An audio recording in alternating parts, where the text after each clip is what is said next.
श्री श्री 1008 श्री युवराज स्वामी रामकृष्णाचार्य जी महाराज को social media पर follow करके दिव्य सत्संग का आनंद प्राप्त करें। भक्ति के पुष्ट होने के लिए कथा श्रवण करनी चाहिए। इसलिए ये नहीं लाना चाहिए मन में एक बार कथा। कुछ लोग काम पूरा करने के लिए कथा सुनते हैं। तो जीवन में एक बार भागवत कथा सुननी चाहिए, जीवन में एक बार राम कथा सुननी चाहिए, जीवन में एक बार सारे पुराण सुन लो।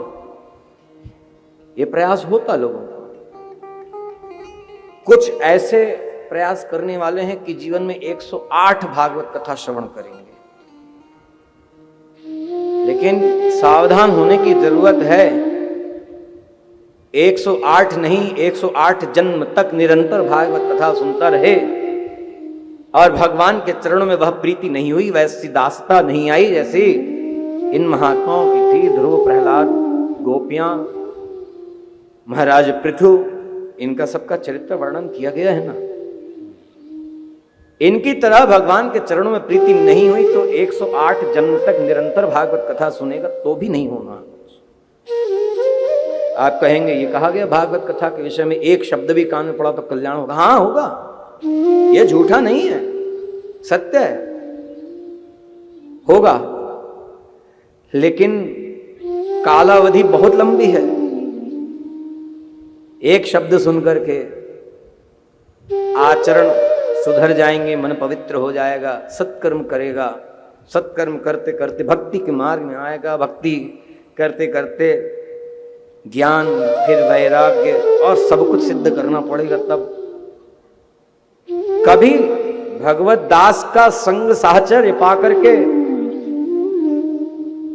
शरणागति करने की बात मन में आ गई। किन्हीं वैष्णव आचार्य ऐसे, जो आचार्य के लक्षण कहें, ऐसे आचार्य का संसर्ग पा गया तो कल्याण संभव है। लेकिन वहां गारंटी नहीं दी ना, निश्चित अवधि नहीं कही इतने अवधि में हो ही जाएगा कल्याण। शरणागति में निश्चित है, गारंटेड है। इसी जन्म के अंत में भगवत धाम प्राप्त करेगा, इसी जन्म के अंत में।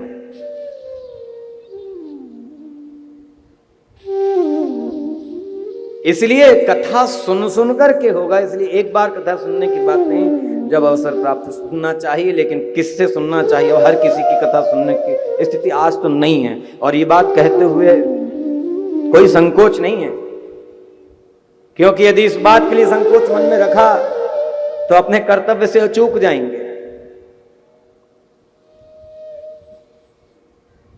मंत्रज्ञश्च मंत्र भक्तश्च मंत्राश्रय शुचि जो कहा है, तो वक्ता के लक्षण में भी वही कहा गया है। जिस धर्म को, भागवत धर्म को कह रहा, उस भागवत धर्म में उसकी श्रद्धा भी तो हो, तब समझा पाएगा। और भागवत धर्म, आज लोग 18 पुराण मनीषी हो रहे हैं, हमें नहीं मालूम कैसे, कौन सी सिद्धि की है उन लोगों ने। संभव है? हाँ, उपाधियां ऐसी पढ़ने मिल रही हैं, 18 पुराण मनीषी। अरे एक पुराण का मर्मज्ञ होने के लिए जन्म जन्मांतर लग जाते हैं। गुरु कृपा है तो एक क्षण में हो जाएगा, गुरु कृपा नहीं है तो नहीं संभव। यही तो कठिनाई है आज की। तो कैसे? ये तो वो वाली बात हो गई कि फिर ठीक है, तुमको गेहूं चाहिए गेहूं लो, चावल चाहिए चावल लो, दाल चाहिए दाल लो, सब्जी चाहिए सब्जी लो, हम सब कुछ देंगे।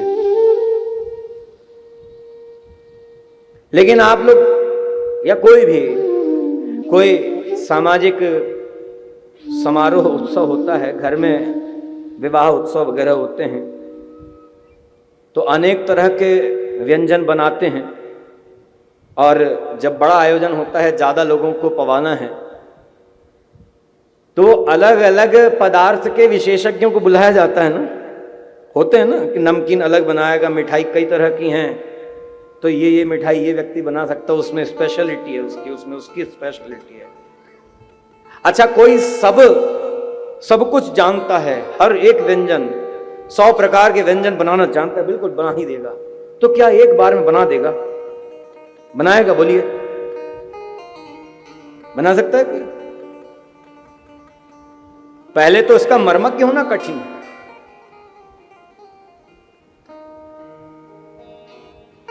तो इससे भ्रम में नहीं पड़ना चाहिए।